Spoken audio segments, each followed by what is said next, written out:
Hey, y'all. Welcome to the Common Good Podcast. Happy I don't know, Doug, did anything happen over the weekend? Tuesday after Easter. Rob, we have long tried to raise awareness of the American people, not only of the importance of the common good, the value of chit-chat and social lubrication of how's the weather, not only the importance of caring about your neighbor and someone else, but the threat of Donald Trump as a threat to the planet and everyone who lives on it. We've had to live under the delusion of the American people will make the right choice on Election Day, and in my mind, they did not. And we are now seeing on April 7th what, praise be to God, will be another Taco Tuesday. Yep. When the current president of the United States chickens out from his many threats, that we'll get to in a minute, to not obliterate one of, not that it matters, the oldest civilizations in human history.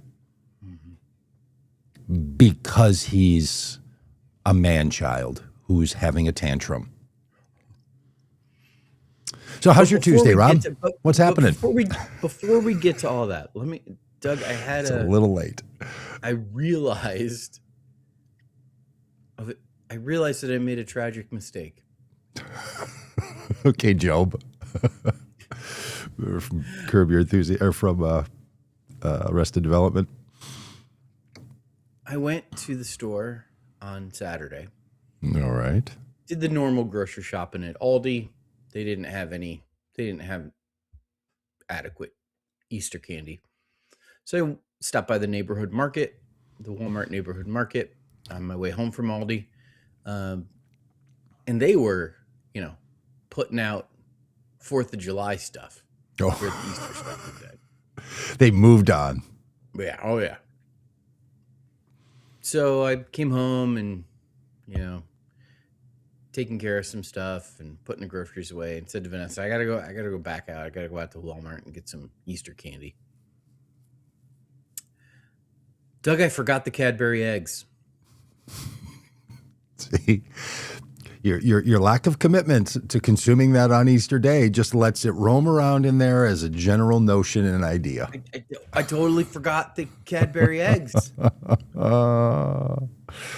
So, well, I bet you could pick one up at a Walgreens nearby. I bet they're going to have the discounted candy. Get it discounted now. Hey, again, in your family situation there, for whom are you buying candy? So we did a Easter basket for Whimsy, who's 11. Okay. We did an Easter basket for Ari, who's 22. Wow. And Sunday was incidentally also her birthday. Oh, there you go. Then we had an Easter egg hunt at church, and so I was unable, because we wait to the last minute on this stuff, was unable to purchase any pre-filled eggs. So I, ended up sitting on the back porch on Saturday evening doing the very holy work of filling up Easter eggs for the Easter egg hunt at church on Sunday morning. Well, that's nice of you, because you guys did Vintage Fellowship had your once a month gathering here on Easter. Yeah. How did it go? It was great. It was so nice. Vanessa spoke and just did a fantastic job. Really, the highlight for me was, she ended her sermon by talking about her Sunday school teacher or junior church teacher from when she was a kid, Miss Julianne, who used to serve the kids communion with goldfish and grape Kool-Aid, and asked the kids, who does Jesus love? And when they said Jesus loves me, then she would give them their communion, and how that contrasted greatly with the scary eat unto yourself, death and destruction if you eat unworthily, that was happening downstairs with the kids. It was gloriously, wonderful. Wow. affirmation of the Nice. value of each of the children. Well, So we served communion with goldfish and Wow. grape Kool-Aid Capri Wonderful. Sun packages. So good for you guys. yeah, You know, and and then what a I nice had- reminder, if I could editorialize on a very fine Easter service celebration story, that we live in a world where there are multiple versions of Christianity that are roaming all the time. Sometimes multiple versions in the same church building, Yeah, sometimes in the same country, sometimes inside of our same heads, sometimes in our same families. Lots of versions of this thing rolling around, which is going to kind of be the theme of our conversation today on the Tuesday after Easter for this country. Where do we want to start? Do we want to go chronological? Do we want to start with the absurdity and get some of that out of the way first? Where do we want to start? I think we need. I feel the need to start heavy, and but let's start on Sunday before we get to today. Okay. So I woke up Sunday morning and Easter Sunday, and I was doing my normal. I did my Wordle and did my scrolling and whatnot that I normally do, and then I noticed that some people had been sharing what seemed like a parody, Yes. or a satire, or a fake post from Donald Trump, and so I headed on over to Truth Social, hit the Truth Social app on my phone and opened it up. And lo and behold, there in black and white was Donald Trump's statement. Tuesday will be power plant day and bridge day, all wrapped up in one in Iran. There will be nothing like it. Can I say this on? Yes, you have to be able to say what the President of the United States has made in a professional, official statement as the president. Ban us if you want for quoting the president. Have your way, algorithm. Please Open the fucking straight, you crazy bastards, or you'll be living in hell. Just watch. Praise be to Allah, President Donald J. Trump. There it is. Doug, there are so many, and I took a screenshot of this, Mm-hmm. and I texted it to you, Mm-hmm. and you replied, "This isn't real." And so I took another screenshot showing my full screen of my phone, saying, "Oh yeah, this is real. I took this screenshot myself." Okay, this is bonkers on so many levels. One is the war crimes. It is illegal and against the Geneva Conventions to destroy civilian infrastructure in the midst of a war.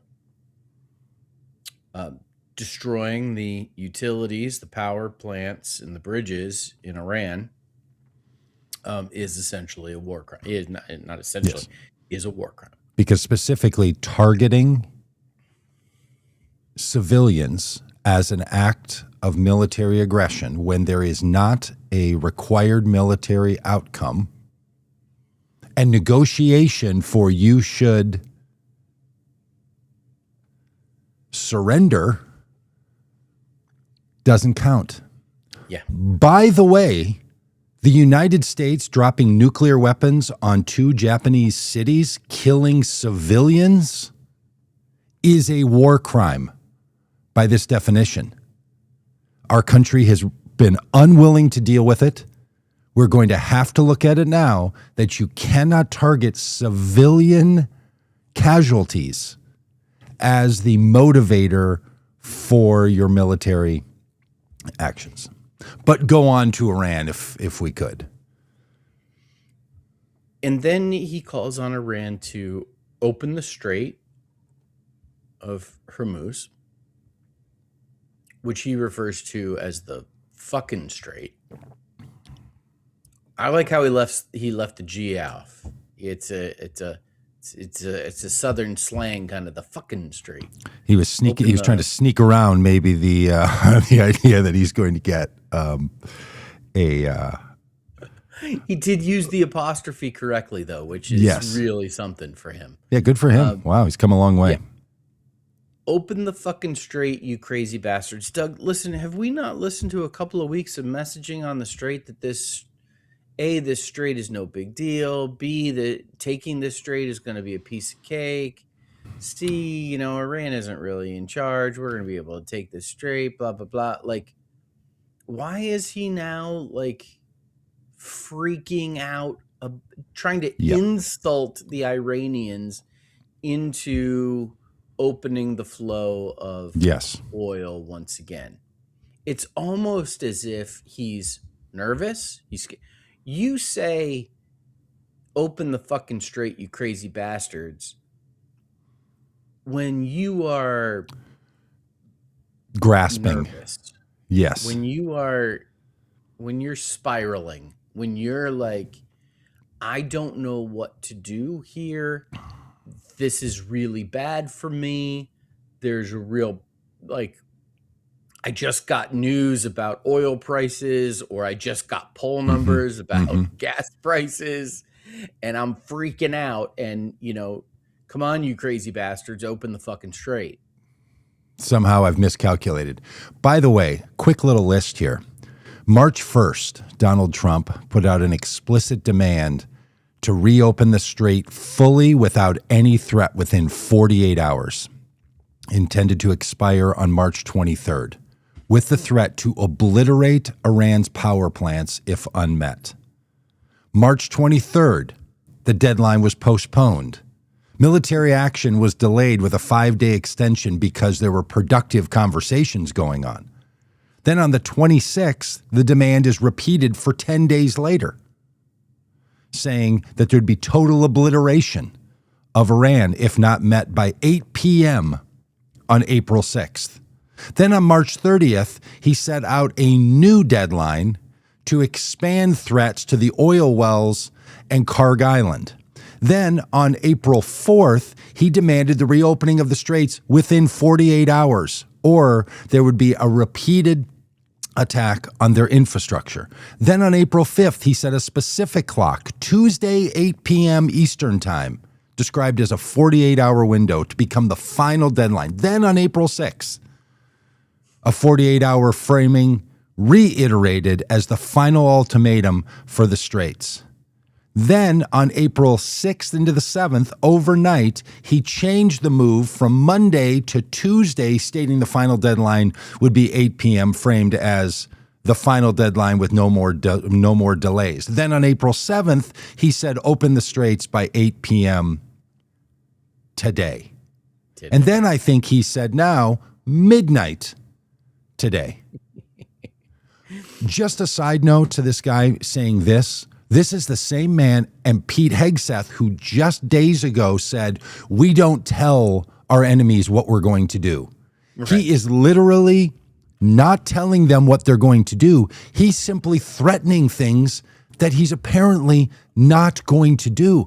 And Rob, there is no world in which a president of the United States making specific day and hour ultimatums to another nation, not fulfilling those, that is never a good thing, no matter what it is. And the thing he's talking about, opening the straits or we're going to obliterate your civilization, which he gets to this morning, is the worst negotiation possible. And why would a president of the United States be using his crappy old social media profile to be saying these things? And you know what? The military is not going to allow him to just start obliterating the infrastructure of Iran. I'm not so sure about that. No, well, you very well could be right. Yeah. Okay. Do you want to get back to the? Do you want to keep working? Can we? This is again Easter Sunday. The president of the United States being, very interfaith, very ecumenical, very tolerant and open-minded on Easter Sunday, Resurrection Sunday, the Sunday in which we commemorate the resurrection of our Lord and Savior Jesus Christ. Donald Trump says, praise be to Allah. Praise be to Allah. Now, somebody put a nice little comment on one of my posts that I made about all this saying, hey, just a reminder, in Iran, as well as a lot of other places in the world, Christians also use Allah for the name of God. Yeah. What they don't do, however, is use the very specific phrase, praise be to Allah. Allah Akbar. Mm-hmm. Donald Trump is using religious rhetoric to threaten and then to mock the religion, the primary religion of what he perceives as his enemy, to basically say to his followers, we will not respect their God. It will be our God versus their God. Yeah. That's what is going on here. Be blunt as can be. And then today, should we jump right to it? Oh.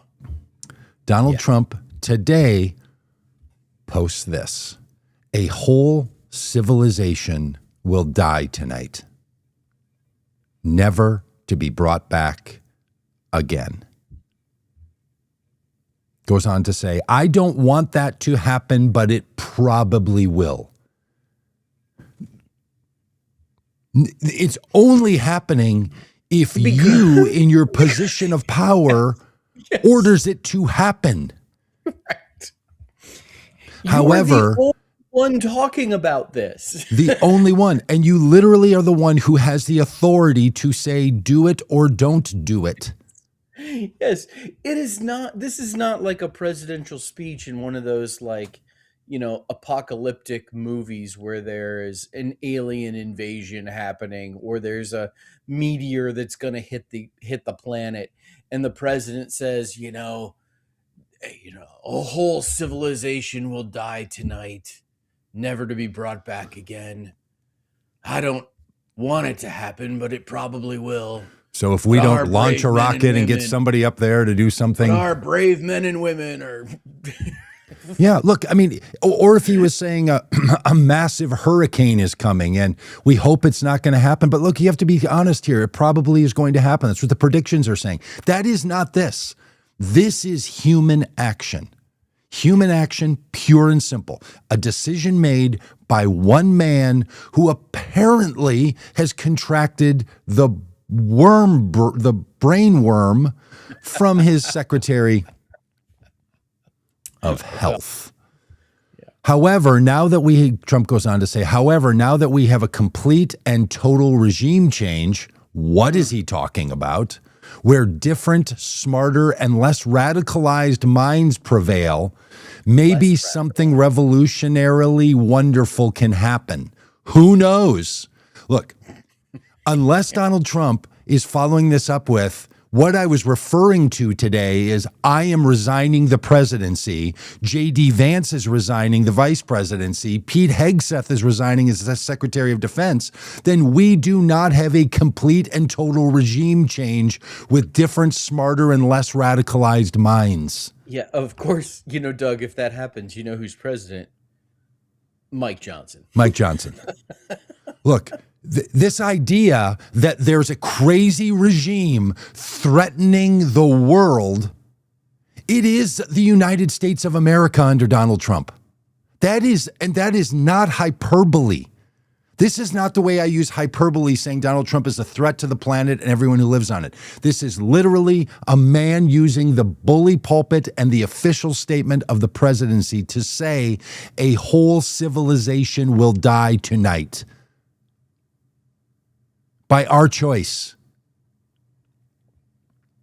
If you kill an entire civilization, you are committing war crimes. Because the crazy bastards won't open the fucking strait. The strait. Because one negotiating tool that you have for the war that you joined Israel in launching on Iran, after 45 plus years of negotiating with Iran, you decided this would be the time, with no congressional authorization, violating your own promise you made to your supporters, no public support, You put this thing into action and then stand back and say, who knows what's going to happen? Who really knows? We have crazy, deranged people we're dealing with. Yeah, we do. It is so unbelievably sad. And then he says, who knows? We will find out tonight. One of the most important moments in the long and complex history of the world, 47 years of extortion, corruption, and death will finally end. The United States has literally been involved in extortion and corruption in its relationship with Iran. That's been the entire thing, Rob, nearly our entire lives. Doug, God bless the great people of Iran. We can't skip over the phrase, one of the most important moments in the long and complex history of the world. Oh, it's so delusional. I don't know. I almost don't even know where to start in thinking about the long and complex history of the world and the most important moments that have happened. But opening the Straits of Hormuz probably doesn't rank. I would think that, the wheel, fire. I mean, going to the moon. Twice. I mean, there's people up there now, circling around. The printing press, I would think. Look, this will be the end of Donald Trump's presidency if he launches an attack of any scale on Iran over this. Republicans will leave him. He will be impeached. The level of delusion is just unbelievable. Doug, here's what's gonna happen. He's gonna taco this thing. Yes, he's gonna taco this thing, and he's gonna say, "We got the most amazing, wonderful negotiation you could have ever imagined." All we had to do was, I don't know, apparently make normal threatening the demise and the death of a civilization. It doesn't matter. It does not matter if he does it. Rob, do you know what I learned when I was on when I was on a jury trial? Yeah. Oh. You know what I learned when I was on a jury trial? I was on a jury trial where there was a person who physically beat another person, and that person was then charged with a crime, and we had to determine whether the person should be convicted.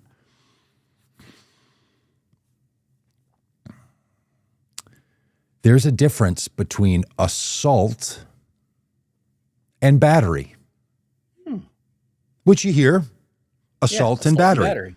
They were charged with, convicted of assault and battery, like some random day around Easter and a Cadbury egg. Like they just go together.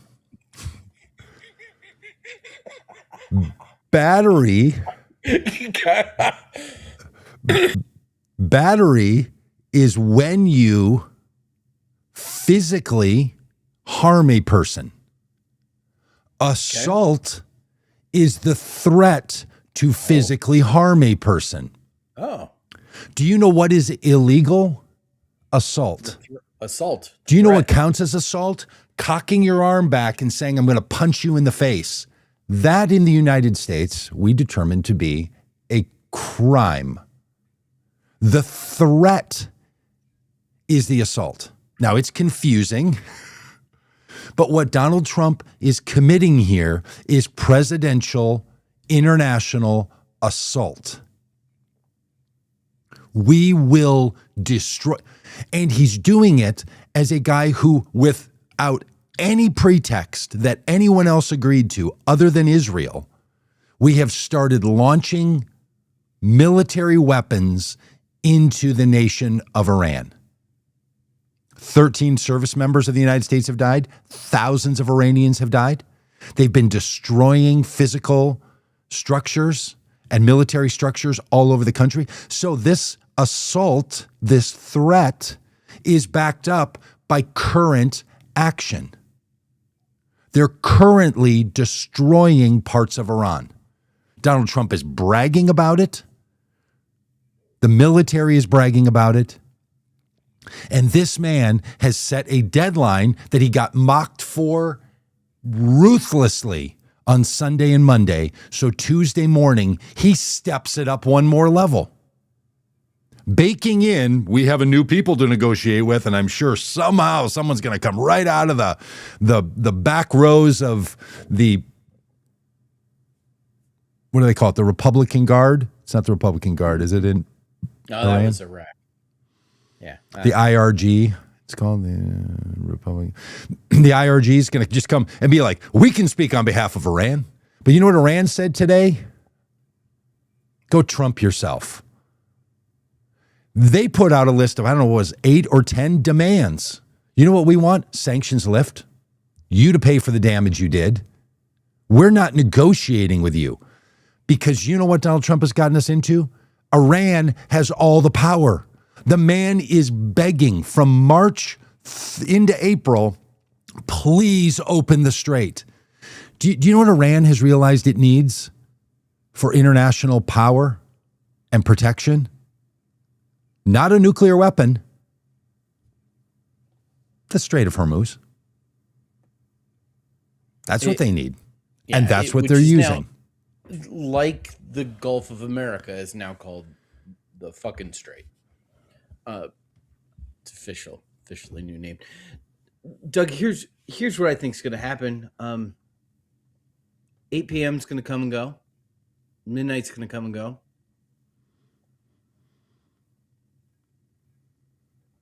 Tomorrow's going to be another day. Like that's the bonkers thing about this is I don't want him to follow through with these threats, obviously. But he never does. He doesn't. It's like this is yes.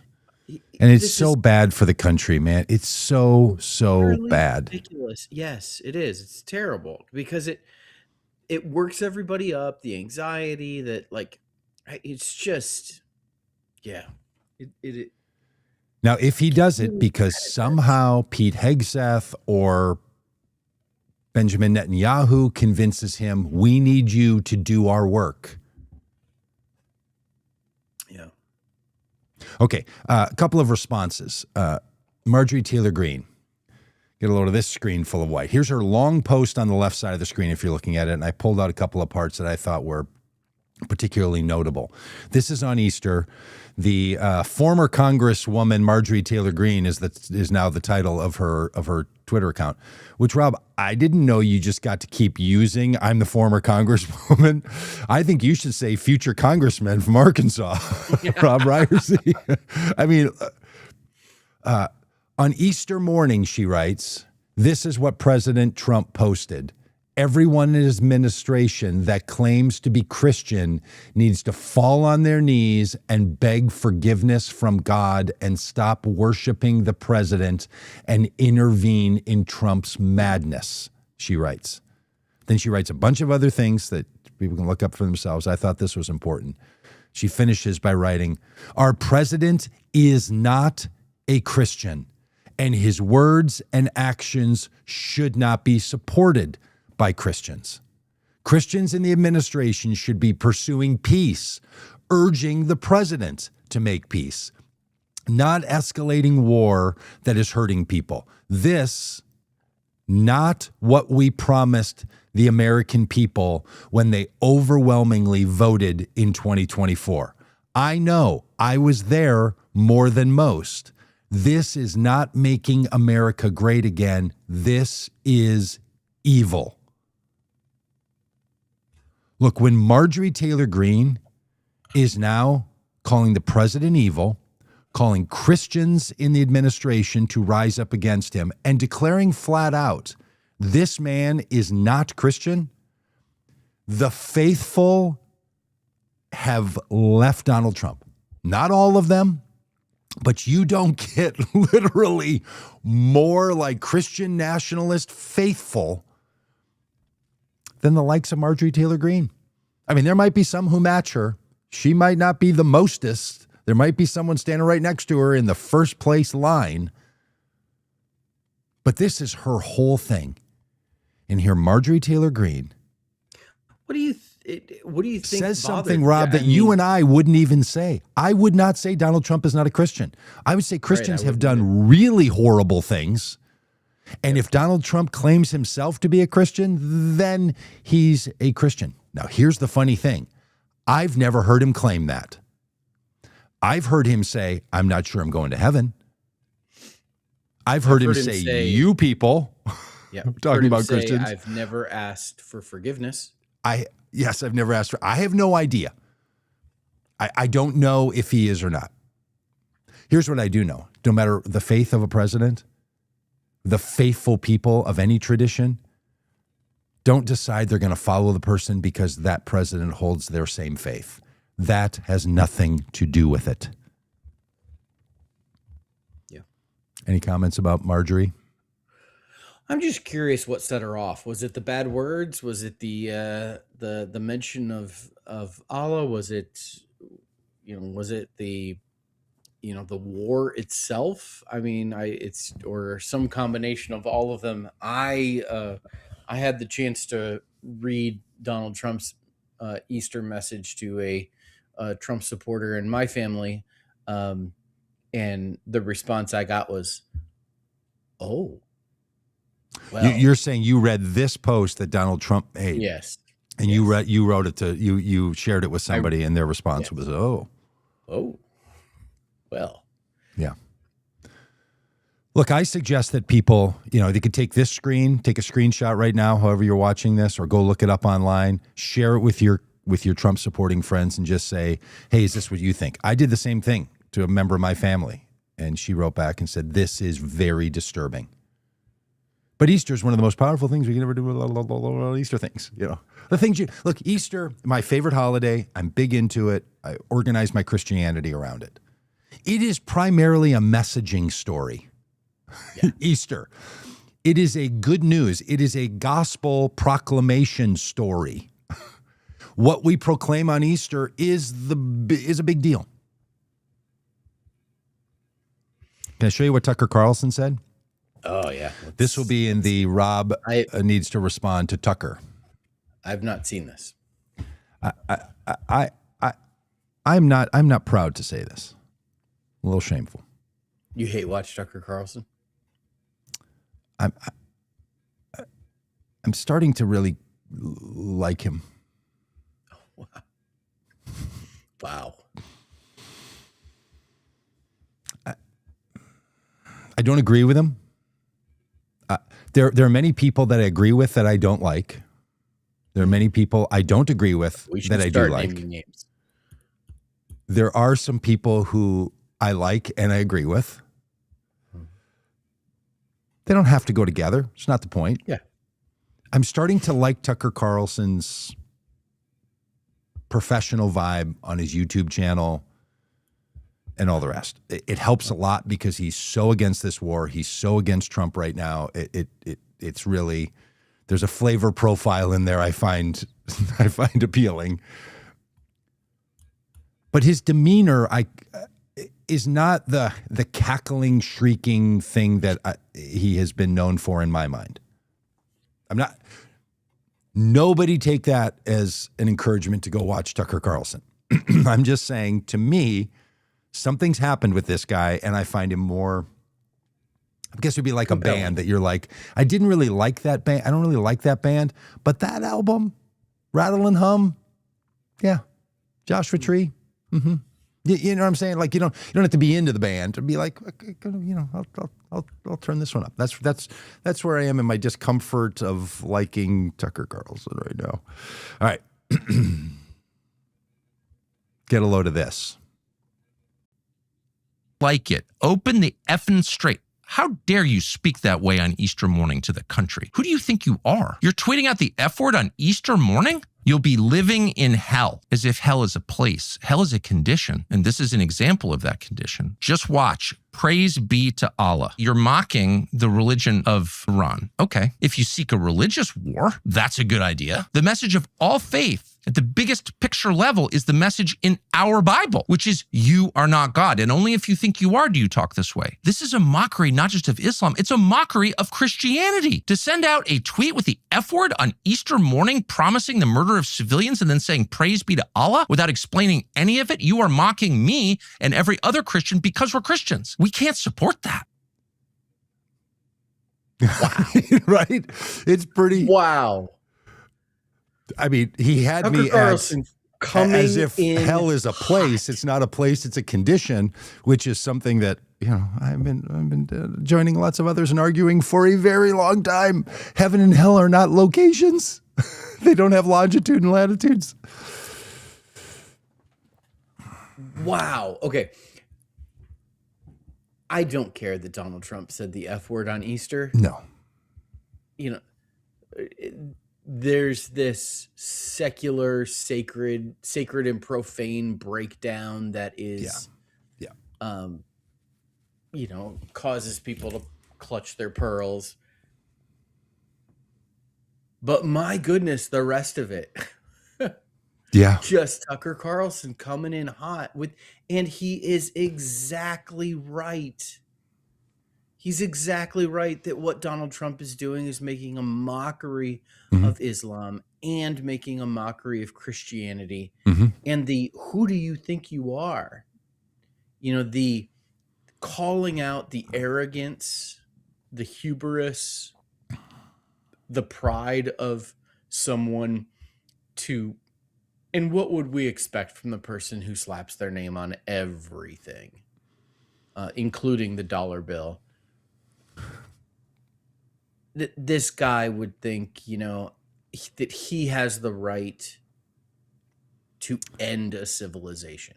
Rob, we don't always work on really meaningful and seamless transitions of content in this podcast, but we're going to do one now.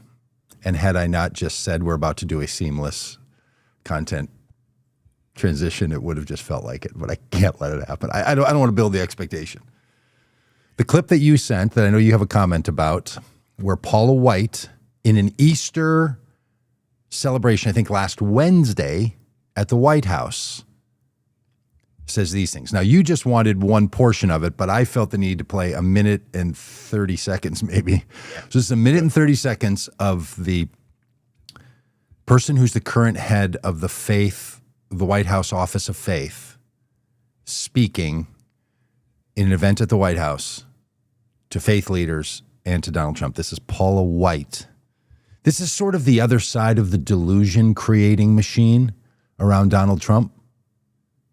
So if Marjorie Taylor Greene is on one side, Tucker Carlson, for the "we're support Donald Trump, you should vote for him." This other crowd over here, last Wednesday at least, Pastor Jeffries is in the photo. I think Franklin Graham is in the photo. Franklin Graham. It looked like a Catholic priest Ralph of some Reed. kind. Oh, Ralph Reed? Yeah. I didn't notice Ralph Reed. Yep. Hi, Peggy. You're not too late for this nonsense. Peggy's popped in on the chat and said, "How late am I?" Hi, Peggy. You're just in time. All right, here we go. This is Paula White. And keep in mind, we just heard Tucker Carlson remind the President of the United States that he's not God, that he ought to have maybe a little humility and a little decorum and respect. And in comparison to that, here's Donald Trump's spiritual advisor, Paula White. The heart of God for all of us, that we are thankful for the greatest champion of faith that we've ever seen in a president. And we honor you because of your bold, unwavering conviction and stand for religious liberty here in America and around the world. And you recognize the power and the name of Jesus Christ. I remember when we told our first briefing, you can now pray again and worship again. They begin to shout and praise and say, "Thank you, Lord," and sing in their highest ways. For your unwavering recognition that the strength of a nation is through Almighty God. And you have not backed away from any of this. Thank you for allowing me to serve you, to serve people of faith, and to serve the American people. I've heard many people take credit for you being here, or for some of your victories, and for being in the sacred office of the president. But the truth of it is you are here because of God and because of you.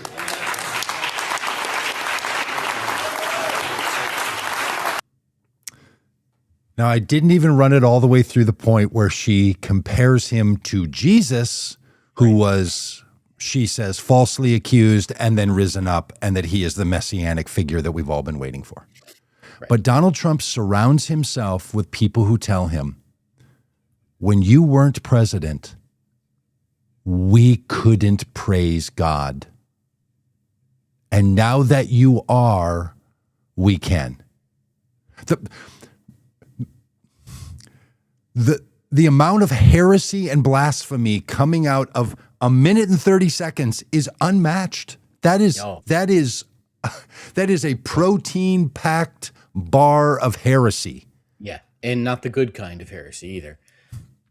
Doug, much has been made of Paula White's comments, particularly the comments about comparing Trump to Donald Trump to Jesus, which we didn't show that part. Really laying on thick the messianic stuff, really laying on thick the kowtowing, the sucking up, the ass kissing, thank you for letting me serve you, and all that ridiculousness. Doug, I think the most significant thing that Paula White said was a little phrase that got snuck in there that if you're not listening carefully, maybe you missed. But Paula White, as she's talking about how Trump and God are the only ones who deserve credit for his victories, one of the victories that she mentions is him returning to the sacred office of the president. Sacred Doug, office. it ought to be deeply disconcerting for anyone to hear the phrase, the sacred office of the presidency. The presidency is not a sacred office. In Paula White's worldview, in this Christian nationalist approach, the presidency is a position that is appointed and anointed by God. It is, on par with having a divine commission to be the king, Right. having, a divine calling to be in the priesthood. To call the presidency of the United States of America a sacred office is to imbue upon it a level of divine mandate that is completely no wonder Donald Trump thinks that he has the authority to wipe a civilization off the map. No wonder Donald Trump thinks he can commit war crimes with impunity. He is in the sacred office of the presidency. He is the servant of God to do God's will on the planet, to dole out blessings and punishments as he sees fit. Friends, people, folks, Countrymen, lend me your ear. The presidency is not a sacred office. It is a civil responsibility. The president of the United States does not serve God. The president of the United States serves the people of the United States of America. The United States said the way we're going to have a president is not the way we had a king, not by divine appointment, but by the choice of the people. That contrast was so meaningful. They were trying to say in the most clear terms, our president is not chosen by God.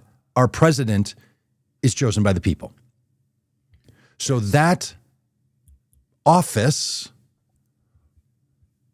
is not sacred. It's not And in Christian traditions, some things are considered sacred. Marriage to Catholics is a sacrament. Parenthood is a sacrament. It is sacred. There are some things that certain Christian traditions have said that some roles are considered sacred. None of them put being in public office and living in public housing as a sacred duty. Loving your neighbor, sacred duty.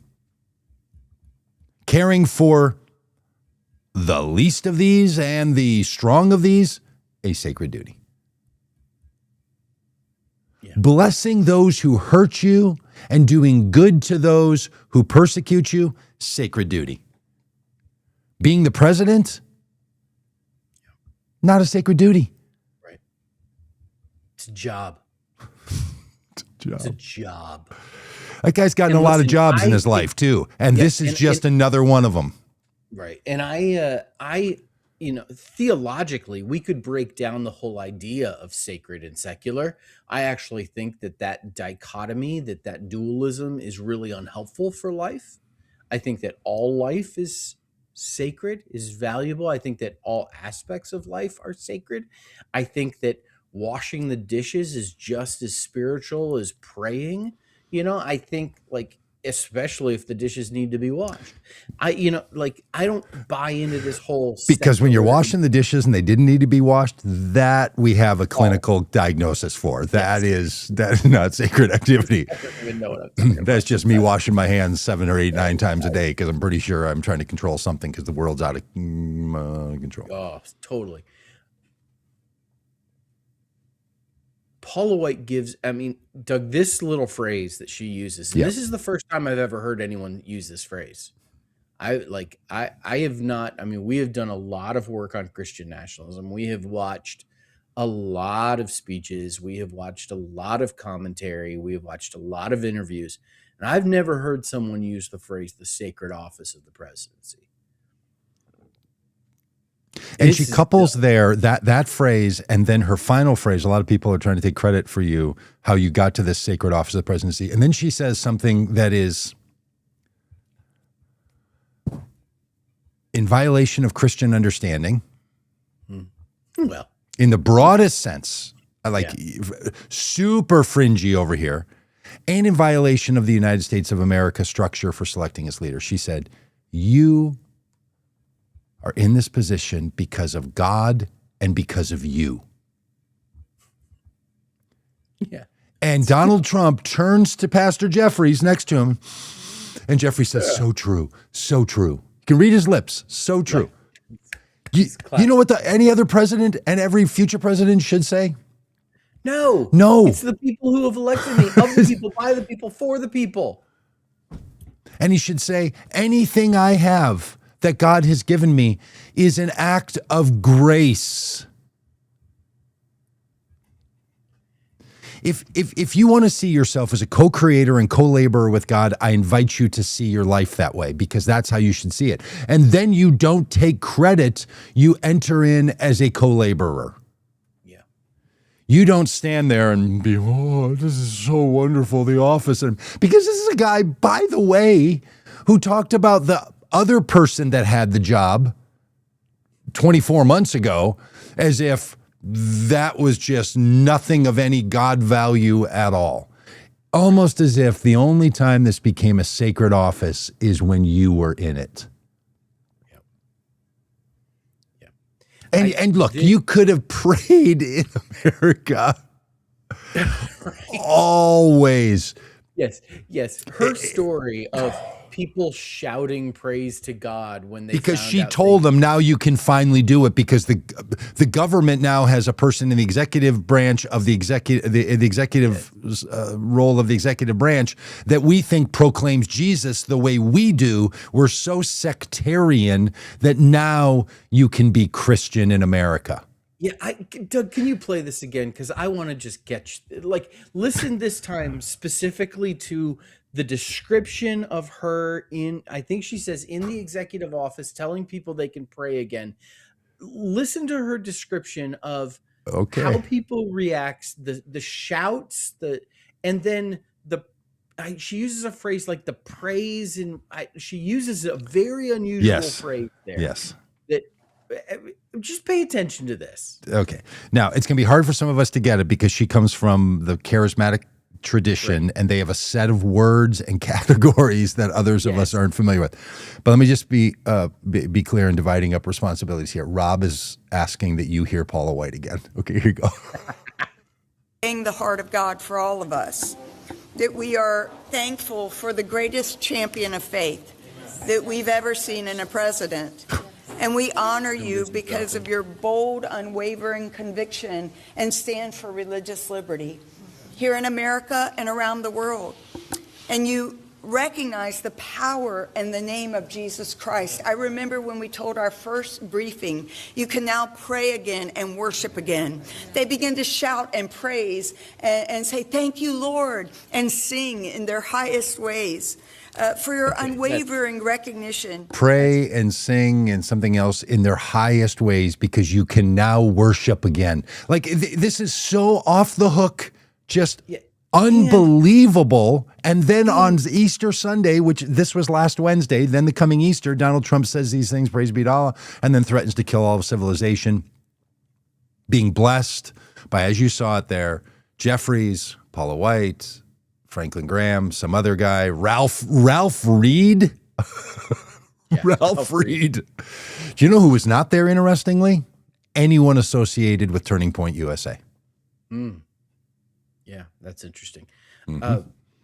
Just a little side note for people that get into the minutia of the Christian nationalists fights that are going on in America. You know who Donald Trump and Paula White still surrounds himself with? The old guard. Not the new insurgent Christianity, the old crowd. I mean, there wasn't a person there under 65. I don't know how old Ralph Reed is. 65. He's probably the young kid standing up there. Doug, there's been in the past, I don't spend a lot of time on LinkedIn. There used to be a little trope on LinkedIn where people would describe events that were often self-congratulatory. They would talk about, a deed well done on the subway on their way to work. Okay. Where like the whole subway car began, applauding for their kindness that they, and people would respond with, that never happened. Really? Like somebody would tell a story that wasn't true? Yeah. I love it. Paula White describes in their first briefing, that people are allowed to worship and pray again. And people began to thank God. They in their highest voices. Sing and shout. Shout. Didn't happen. You can now worship again in America. We've been set free, like Daniel released from the lion's den. No one in the White House shouted. Well, I think she's talking about her briefing with the White House Office of Faith with all the religious leaders. I think that's what she's describing. None of them shouted. I don't think she's got Stephen Miller in there and the cabinet secretaries and like, hey, cabinet, you can worship again. Doug, we got to go from the ridiculous to the sublime to the ridiculous. All right. I'm not quite sure I know. No. What it means. Are we going actual Easter bunny, or are we going kids looking for the remnants of Easter bunny? Have you seen either of these clips?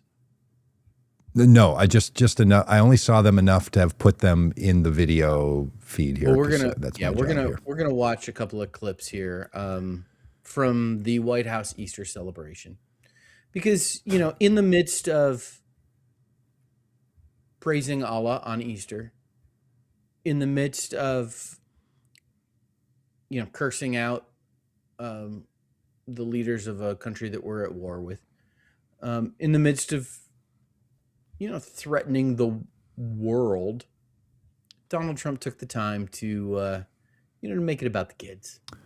So do you want to play the kids one first, or do you want to play the balcony? No, because the Easter Bunny one was there at first. He appeared. Okay, so which one do you want first? We're going with the Easter Bunny one first. Okay, here we go. Gets much more hostile than Iran. They're capable fighters. They're very tough people. And there are others like that. You don't mind when the enemy is weak, but that enemy is strong. Not so strong like they were about a month ago, I can tell you. In fact, right now, they're not too strong at all, in my opinion, but we're soon going to find out, aren't we? Donald Trump and the First Lady standing on the steps with the Office of the Presidency and a giant Easter bunny hiding next to him like that invisible gorilla video.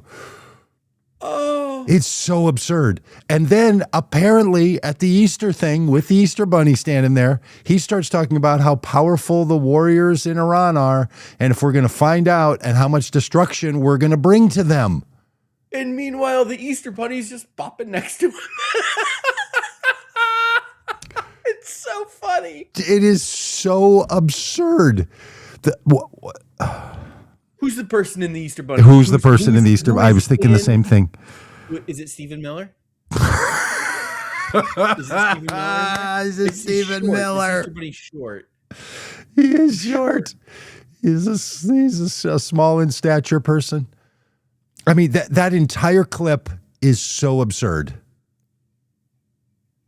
It's not as absurd as the next one, if you're Doug. standing with your wife and if not you're as standing absurd as behind the the presidential seal and all the Easter wrapping of the post next to you in Easter colors, and there is a 7 foot tall, including the ears, Easter bunny next to you, you don't start talking about the warriors in Iran that are so powerful, but not going to be as powerful after we find out whatever we do to them. Read the frickin' room. So Donald Trump left the platform here with the Easter Bunny and made his way amongst the hoi polloi, and ended up sitting at a kids' table, Doug. Oh, And the kids, I think, were working on little crafts, little painting stuff, and Okay. doing some things. And this is what happened. I could sign autographs. And then tonight you can sell them for $25,000 on eBay. Sign mine. Sign mine. I'll sign. Oh, that's nice. I think I'm going to sign this. That way I say, I drew it. Look, I drew it. Look what I did, everybody. Now, Biden would use the auto pen. He'd have an auto pen problem. Joe Biden, he didn't sign. He was incapable of signing. He said, so they'd follow him around with this big machine. You know what it's called? An auto pen. And they'd have the auto pen signed. He'd take the paper, hand it to his guys, sign it with an auto pen, give it back. Not too good, right? Okay, that there's is so insane. And I had not seen that. here that are absolutely bonkers. One, telling the kids they can sell his autograph on eBay for $25,000. Two, taking credit for a kid's piece of art. Like, here, I'm going to sign it so people will think I drew. Look, I drew this. And then read the auto pen. Then he goes into a tirade about the auto pen. Oh, The man is not well. I mean, oh, it's so funny. he's just talking to children and has to run the same shtick. I mean, just think about how sad this would be. If this was your grandfather and you're like, Pappy, you're now sitting with the kids. Don't bring up the stuff about the war that you're about to unleash. Pappy, don't bring up your old arguments about the guy who had the job before you. Just talk to the kids.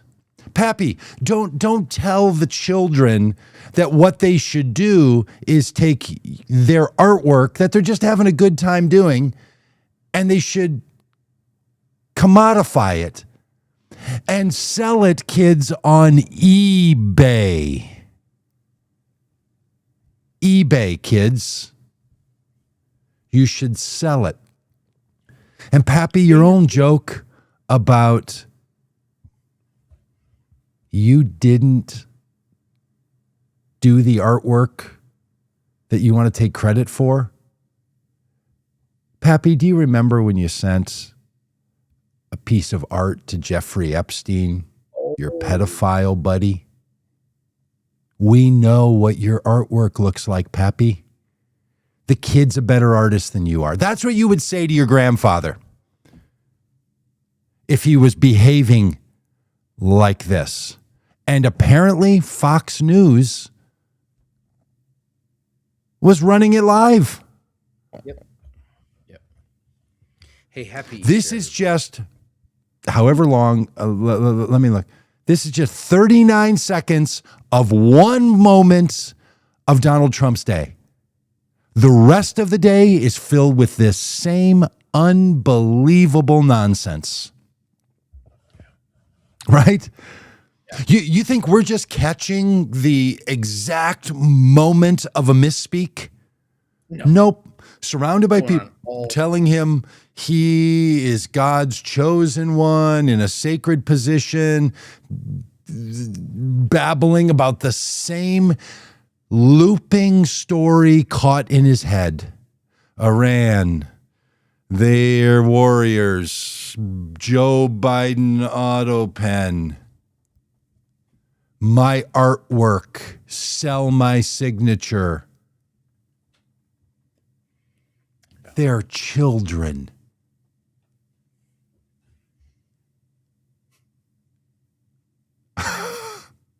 It's crazy, isn't it? It's crazy what is in the man's brain and comes out his mouth.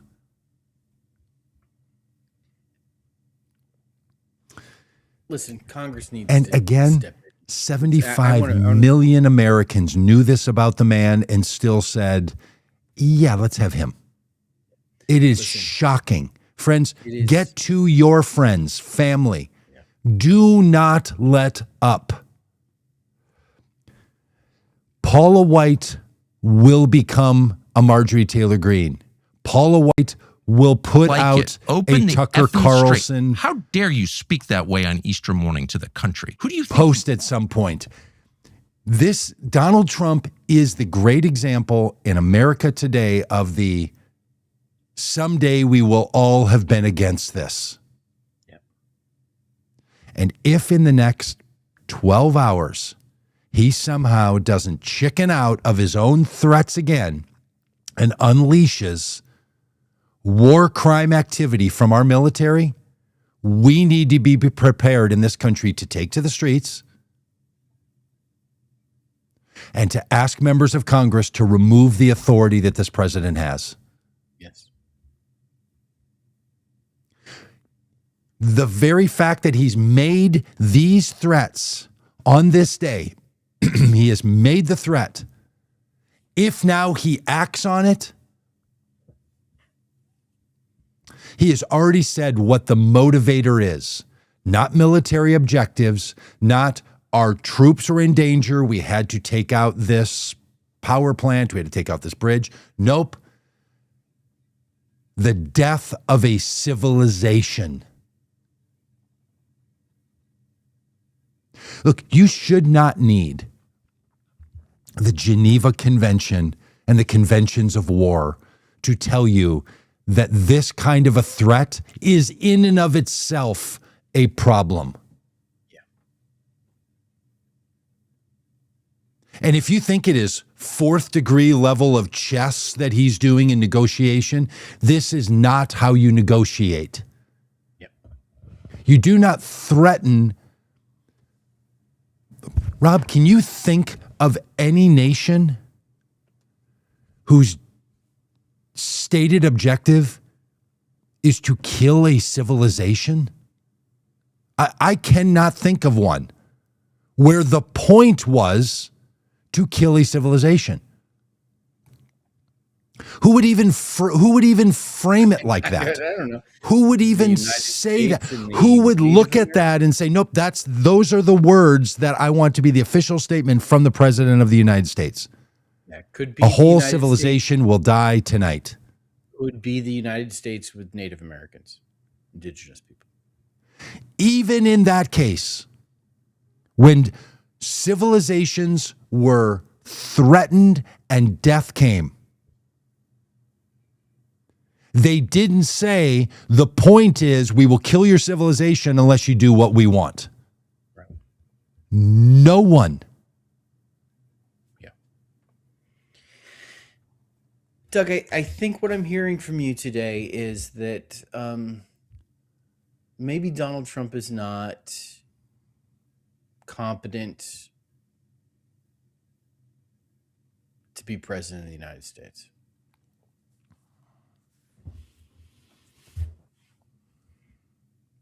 Not in any way that's going to serve the American people. Now, I don't think Amendment 25, which is if the president's, does lack the capacity to be president, that's not true. He has the capacity. I don't think the 25th Amendment is what we've got. Yeah, and the 25th Amendment would require his cabinet stepping in, which, Well, even if they wanted him out, I don't think that's the I just don't think anyone can make an argument that the man doesn't have his faculties. Like that kind of thing is there if somebody's become very ill or incapacitated.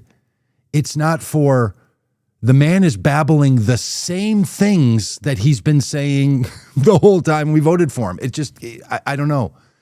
We can't get there. And until he commits a crime, which a high crime or misdemeanor could be an international crime from the perspective of Congress. It is so bad. Yeah. The only thing he can try to do at this point, Rob, is to try to say we negotiated a settlement like he did with, the women that he sexually assaulted.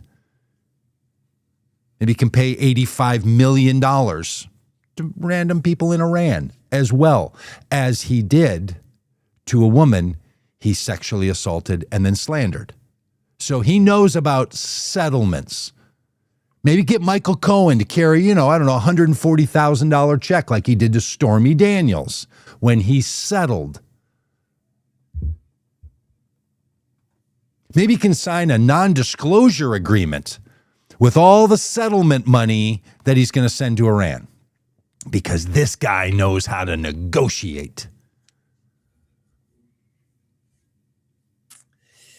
But you know what I think is not going to happen? And if I'm proven wrong, me being wrong about this is not going to be the point of conversation tomorrow.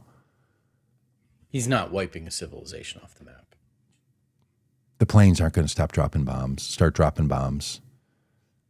Maybe they will hit power plant that's related to some military operation somewhere.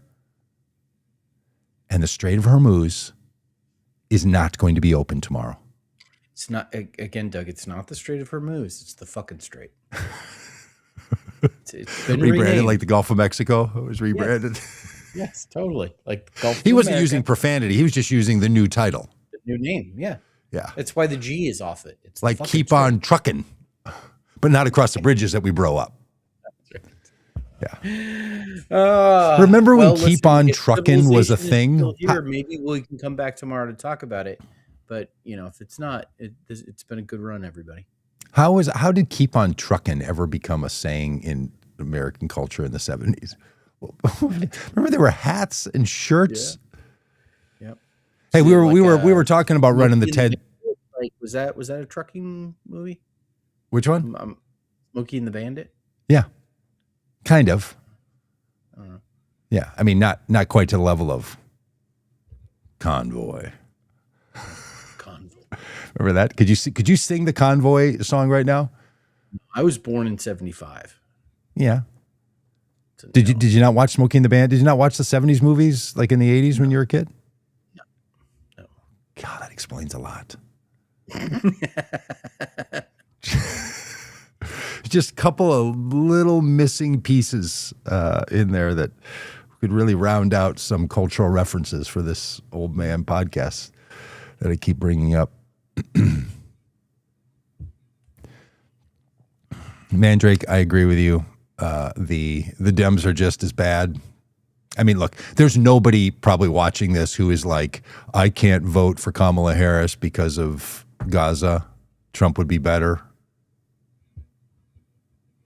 But how's that Doug, working for anybody? I mean, listen, I we got to wind this thing up, but I predicted that by early summer, 3 prominent cabinet members would be gone. We got 2. 2 out of 3 ain't bad, as Meatloaf would say. Yep. Gonna get the 3rd one here soon, I imagine. But yeah. Yeah, it might be not. It might be somebody of high profile that's not a cabinet member. There's a lot of talk about Stephen Miller. Oh wow, that would be interesting. I've heard a lot of talk about Kash Patel and Tulsi Gabbard. Tulsi Gabbard. Yep. Interesting that the women are on the way out the door, being replaced by white men. And Kash Patel. Yeah. All right. Hey, thanks everybody for being along on the ride today. To the people in Iran, we're going to keep on trucking. God bless you from the threat of the United States of America.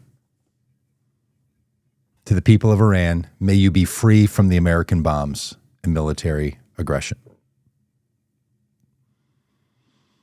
To the people of Iran, may you and may we all be free of this raging madman. Sooner than January of 2028. Vote common good, everybody.